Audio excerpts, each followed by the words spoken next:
జలీల్ ఖాన్ పరిచయం అక్కర్లేని పేరు. ఒక్క ఇంటర్వ్యూలో ఆయన మాట్లాడుతూ బీకామ్లో ఫిజిక్స్ చదివానని చెప్పడం, బీకామ్లో ఫిజిక్స్ ఏంటంటూ అంతా ట్రోల్ చేయడం, దీనిపైన ఎన్నో రీల్స్ మీమ్స్ పుట్టుకురావడం జరిగిపోయాయి. జలీల్ ఖాన్ విజయవాడ పశ్చిమ నుంచి కాంగ్రెస్ పార్టీ తరపున తొలిసారి 1999లో విజయం సాధించారు. 2009లో ఇండిపెండెంట్గా పోటీ చేసి ఓడిపోయారు. మళ్ళీ 2014లో వైసీపీ తరపున బరిలోకి దిగి విజయం సాధించారు. ఆ తరువాత ఆయన టీడీపీలో చేరిపోయారు.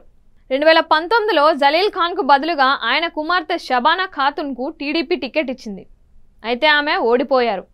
కాగా వచ్చే ఎన్నికల్లో టీడీపీ తరపున విజయవాడ పశ్చిమ సీటును జలీల్ ఖాన్ ఆశించారు.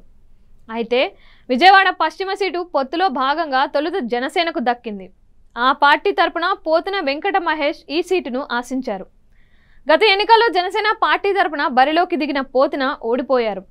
వచ్చే ఎన్నికల్లో తనకే ఈ సీటు అని ఆయన ఆశలు పెట్టుకున్నారు.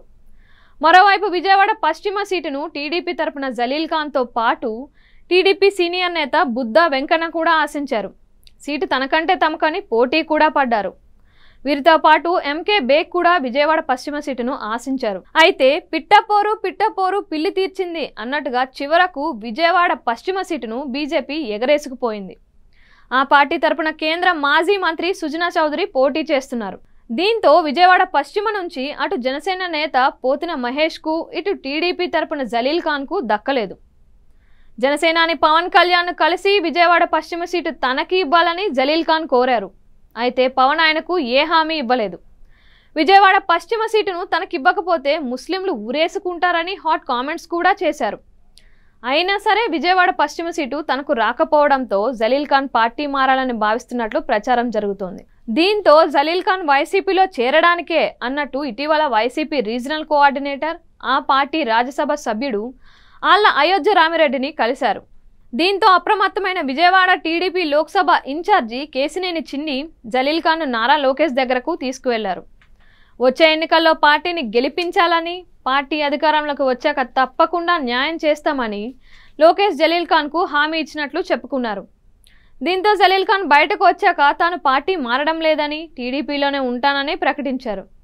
కాగా ఇప్పటికే వైసీపీ విజయవాడ పశ్చిమ సీటు స్థానిక కార్పొరేటర్ అయిన ఒక ముస్లిం అభ్యర్థిని ప్రకటించింది.